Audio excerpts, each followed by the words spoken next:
ഭർത്താവ് ഗൾഫിലേക്ക് പോയതിൻ്റെ അടുത്ത ആഴ്ച തന്നെ അവളെ തേടിയ ചുവപ്പ് ദിനങ്ങൾ എത്തിയിരുന്നു. വല്ലാത്ത വയറുവേദന. 7ാം ക്ലാസ്സിൽ നിന്ന് ഋതുമതി ആയതിനു ശേഷം തുടങ്ങിയ വയറുവേദനയാണ്. ഇതുവരെ അതിനൊരു കുറവുമില്ല. ഇത്തവണയും അങ്ങനെ തന്നെ. ഭർത്താവിൻ്റെ അമ്മയോട് തനിക്ക് പീരീഡ്സ് ആണെന്ന് പറഞ്ഞപ്പോൾ ദേഷ്യത്തോടെ പാത്രങ്ങൾ നിലത്തേക്ക് വീഴുന്ന ശബ്ദം കേട്ടു. ഇതിപ്പോൾ കല്യാണം കഴിഞ്ഞിട്ട് 3ാമത്തെ തവണയാണ് അവൻ ലീവിന് വരുന്നത്. ഇപ്പോഴും വിശേഷമൊന്നുമില്ല എന്ന് പറഞ്ഞാൽ ഇനി വല്ല മച്ചിയും മറ്റോ ആണോ എന്തോ. പ്രതീക്ഷിച്ചതായിരുന്നു. എങ്കിലും കേൾക്കുമ്പോൾ വല്ലാത്ത ഒരു വിഷമം. ഒരു കുഞ്ഞിനു വേണ്ടി കാത്തിരിപ്പ് തുടങ്ങിയിട്ട് ഏറെ നാളായി. വിഷ്ണുവേട്ടൻ 2-3 മാസത്തെ ലീവിന് തിരിച്ചു പോകുമ്പോൾ വല്ലാത്ത ഒറ്റപ്പെടലാണ്. പോരാത്തതിന് ഓരോ കാര്യങ്ങൾ പറഞ്ഞ് കുത്തി നോവിക്കുന്ന അമ്മായിയമ്മയും. അവരുടെ മകളെയും കെട്ടിയിരിക്കുന്നത് ഒരു പ്രവാസിയാണ്. പക്ഷെ അയാൾ വന്ന ആദ്യത്തെ മാസം തന്നെ മകൾ ഗർഭിണിയായത്രേ. അങ്ങനെയാണ് പെണ്ണുങ്ങളുടെ മിടുക്ക്. ഇത് ആദ്യമായി കാണുകയാണ് കല്യാണം കഴിഞ്ഞ് 6 വർഷം കഴിഞ്ഞിട്ടും ഫയർമണി പോലെ നടക്കുന്നവളെ. അടുത്ത വീട്ടിലെ ചേച്ചിയോട് തമാശ പോലെ പറഞ്ഞു ചിരിക്കുമ്പോൾ നോവുന്ന ഒരു ഹൃദയം എൻ്റെ ഉള്ളിലുണ്ടോ എന്ന കാര്യം അവർ മറന്നു പോകാറുണ്ട്. വിഷ്ണുവേട്ടൻ വരുമ്പോഴെല്ലാം അമ്മ വളരെ സ്നേഹത്തോടെയാണ് പെരുമാറുന്നത്. എന്നെക്കൊണ്ട് ഒരു ജോലിയും ചെയ്യിക്കാത്തതുപോലെ അഭിനയിക്കും. അതുകൊണ്ട് ആ സമാധാനത്തിലാണ് വിഷ്ണുവേട്ടൻ തിരികെ പോകാറുള്ളത്. പക്ഷേ ഇവിടെ നിന്ന് വിഷ്ണുവേട്ടൻ ഇറങ്ങിക്കഴിഞ്ഞാൽ അമ്മയുടെ തനി സ്വഭാവം എടുക്കും. പിന്നെ എല്ലാത്തിനും കുറ്റമായിരിക്കും. തന്നെ ഇവിടെ അമ്മ വിഷമിപ്പിക്കുന്നൊന്നുമില്ലല്ലോ. അതുകൊണ്ടാണ് ഇങ്ങോട്ട് കൊണ്ടുവരുന്ന കാര്യത്തെക്കുറിച്ച് ഞാൻ ചിന്തിക്കാത്തത് എന്ന് വിഷ്ണുവേട്ടൻ പറഞ്ഞു. പിന്നെ ആ മനസ്സ് വിഷമിപ്പിക്കേണ്ട എന്ന് കരുതി ഇവിടുത്തെ കാര്യങ്ങൾ ഞാനും പറയാൻ നിന്നില്ല. വിഷ്ണുവേട്ടൻ്റെ കൂടെ പോകണമെന്ന് ആഗ്രഹമുണ്ടെങ്കിൽ ഇവിടുത്തെ അമ്മ വിടില്ല എന്ന കാര്യം ഉറപ്പാണ്. മാത്രമല്ല, കുഞ്ഞുങ്ങളില്ലാത്തത് കാരണം ഇപ്പോൾ എന്നോട് വിഷ്ണുവേട്ടന് ദേഷ്യമുണ്ടാകും. സ്വന്തം കുഞ്ഞിനെ ഭാര്യ പ്രസവിച്ച് കാണണോ എന്ന് ആഗ്രഹിക്കാത്ത ഏത് ഭർത്താവാണുള്ളത്? അമ്മ പറഞ്ഞതുപോലെ വിഷ്ണുവേട്ടൻ ഇപ്പോൾ എന്നോടുള്ള സ്നേഹം കുറഞ്ഞു വന്നിട്ടുണ്ടാകും. പലപ്പോഴും അമ്മ പറയുന്ന കാര്യമാണത്. അതെല്ലാം കേൾക്കുമ്പോൾ വല്ലാത്ത പേടിയാണ്.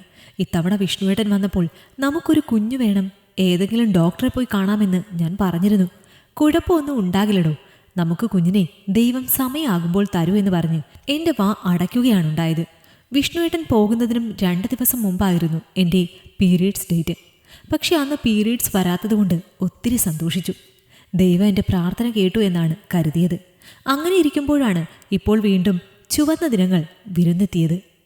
വയറുവേദനയോടൊപ്പം മനസ്സിൻ്റെ വേദന കൂടിയായപ്പോൾ വല്ലാതെ തളർന്നു പോയി ഞാൻ. ഇതിനിടയിൽ അമ്മായിയമ്മയുടെ കുത്തുവാക്കുകൾ സഹിച്ച് അവിടെ നിൽക്കാൻ പോലും കഴിയാത്ത അവസ്ഥ. എൻ്റെ വീട്ടിൽ പോയാൽ അതിലും അപ്പുറമാണ്. ഇവിടെയുള്ളത് അമ്മയും ഏട്ടനും എൻ്റെ ഭാര്യയുമാണ്. ഏട്ടത്തി അമ്മയ്ക്ക് ഞാൻ അങ്ങോട്ട് ചെല്ലുന്നത് പോലും ഇഷ്ടമല്ല. പിന്നെ തിന്നുന്നതിനും കുടിക്കുന്നതിനും എല്ലാം കണക്ക് പറയും. അവിടുത്തെ ചിലവുകളെല്ലാം നോക്കുന്നത് ഏട്ടനാണ്. ഏട്ടത്തിയമ്മ എന്തെങ്കിലും പറഞ്ഞാൽ ഏട്ടനൊന്നും എതിർക്കാതെ കേട്ട് നിൽക്കും. അമ്മയും അതുപോലെയാണ്. അമ്മ നിസ്സഹായയാണ് എന്നെനിക്കറിയാം. ഞാൻ ചെല്ലുമ്പോൾ ഏട്ടൻ്റെ ഭാഗം എന്തെങ്കിലും പറഞ്ഞിട്ടുണ്ടെങ്കിൽ ഞാൻ പോകുന്നത് കഴിഞ്ഞാൽ പിന്നെ ഏട്ടത്തിയമ്മ അമ്മയോട് പോരെടുക്കും. അത് ഭയന്ന് അമ്മ എന്തെങ്കിലും പ്രശ്നം ഉണ്ടായാൽ ഏട്ടത്തിയമ്മയുടെ ഭാഗം നിൽക്കും. അതുകൊണ്ട് അങ്ങോട്ട് പോകാൻ പോലും തോന്നാറില്ല. അതിലും ഭേദം അമ്മായിയമ്മയുടെ കുത്തുവാക്കുകളാണ് എന്ന് അങ്ങ് കരുതും. പക്ഷേ ഇതിപ്പോൾ പരിധി കടക്കുന്നു. എനിക്ക് സഹിക്കാൻ കഴിയുന്നതിലും അപ്പുറമാകുന്നു. വിഷ്ണുവേട്ടനോട് പറയാൻ വയ്യ. അമ്മയെ അത്രത്തോളം ഇഷ്ടമാണ് വിഷ്ണുവേട്ടന്. ഞാൻ എന്തെങ്കിലും പറഞ്ഞിട്ടുണ്ടെങ്കിൽ ഒരുപക്ഷെ എന്നോടായിരിക്കും ദേഷ്യം. ഒരു കുഞ്ഞിനെ കൊടുക്കാൻ പോലും കഴിയാത്ത ചിലപ്പോൾ ഉപേക്ഷിക്കും. ഒരുപാട് സ്നേഹം തരുന്ന ഒരു നല്ല മനുഷ്യനാണ് വിഷ്ണുവേട്ടൻ. ഈ ജീവിതത്തിൽ എനിക്ക് അദ്ദേഹത്തെ നഷ്ടപ്പെടുന്നതിനെക്കുറിച്ച് ചിന്തിക്കാൻ പോലും കഴിയില്ല. അതിലും ഭേദം മരണമാണ്. എല്ലാം സഹിച്ചു നിൽക്കുകയായിരുന്നു. അപ്പോഴാണ് അമ്മായിയമ്മയുടെ ആങ്ങളയുടെ മകൾ ഭർത്താവുമായുള്ള ബന്ധം വേർപെടുത്തി അവരുടെ വീട്ടിലേക്ക് തിരിച്ചെത്തിയത്. വിഷ്ണുവേട്ടന് വേണ്ടി അവളെ പണ്ട് അമ്മ ആലോചിച്ചതാണ്. അന്ന് വിഷ്ണുവേട്ടന് ഗൾഫിൽ ജോലിയില്ലായിരുന്നു. നാട്ടിൽ തന്നെ ഒരു വർക്ക്ഷോപ്പിൽ ജോലി ചെയ്യുകയായിരുന്നു. അന്ന് അമ്മയുടെ ആങ്ങള അവരെയെല്ലാം അപമാനിച്ചു വിട്ടു. കൂലിപ്പണിക്കാരന് കൊടുക്കാൻ ഇവിടെ പെണ്ണില്ല എന്ന് പറഞ്ഞു. അതോടെ അവർ വല്ലാത്ത ദേഷ്യമായിരുന്നു.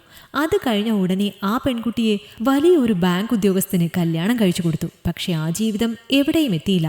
1 വർഷം കഴിഞ്ഞപ്പോഴേക്ക് അവർ പിരിഞ്ഞു. ഇപ്പോൾ നിയമപരമായി ഡിവോഴ്സ് നേടി. ഇപ്പോൾ ആ അമ്മാവൻ അമ്മയെ നിർബന്ധിച്ചു കൊണ്ടിരിക്കുകയാണ്. വിഷ്ണുവേട്ടൻ്റെ കാര്യത്തിൽ അവർക്കിപ്പോൾ താല്പര്യമുണ്ടത്രേ. അമ്മയെ സംബന്ധിച്ചിടത്തോളം ഇതൊരു ലോട്ടറിയാണ്. അമ്മാവന് ഒരുപാട് സ്വത്തുക്കളുണ്ട്. മകൾക്ക് സ്വന്തമായി കല്യാണത്തിന് 101 പവനാണ് അവർ കൊടുത്തത്. അതെല്ലാം ഇനി വിഷ്ണുവേട്ടന് സ്വന്തമാകും. അതെല്ലാം അറിഞ്ഞപ്പോൾ അമ്മയുടെ കണ്ണ് മഞ്ഞളിച്ചു. ഇനി എങ്ങനെയെങ്കിലും എന്നെ ഒഴിവാക്കിയാൽ മതിയെന്നായി. അവിടെ നിൽക്കാൻ പറ്റാത്ത വിധം അവർ എന്നെ ഉപദ്രവിക്കാൻ തുടങ്ങി. എങ്ങനെയെങ്കിലും വിഷ്ണുവിൻ്റെ ജീവിതത്തിൽ നിന്ന് ഒന്നൊഴിഞ്ഞു പോയി തരാമോ എന്ന് അവർ ചോദിച്ചു. എനിക്കിതെല്ലാം വിഷ്ണുവേട്ടനോട് പറയാൻ ധൈര്യം ഉണ്ടായിരുന്നില്ല. എങ്കിൽ പിന്നെ എല്ലാവരുടെയും ആഗ്രഹപ്രകാരം ഈ ജീവിതത്തിൽ നിന്ന് ഒഴിഞ്ഞു മാറിക്കൊടുക്കാമെന്ന് ഞാനും കരുതി. ബ്ലേഡ് എടുത്ത് ബാത്റൂമിൽ നിന്ന് കൈത്തണ്ട മുറിക്കുമ്പോൾ സ്നേഹത്തോടെ ലീവിന് വരുമ്പോൾ ചേർത്ത് പിടിക്കുന്ന വിഷ്ണുവേട്ടൻ്റെ മുഖം മാത്രമായിരുന്നു ഉള്ളിൽ.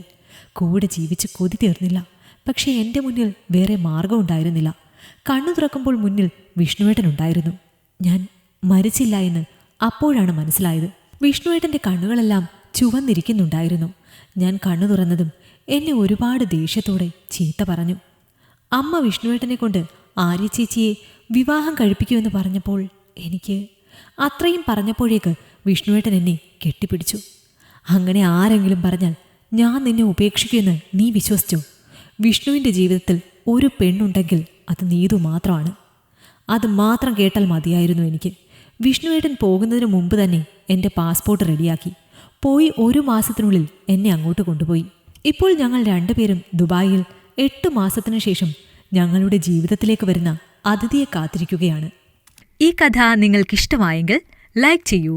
നിങ്ങളുടെ അഭിപ്രായങ്ങൾ കമന്റായി രേഖപ്പെടുത്തൂ. കൂടുതൽ കഥകൾ കേൾക്കാൻ ഈ ചാനൽ സബ്സ്ക്രൈബ് ചെയ്യൂ.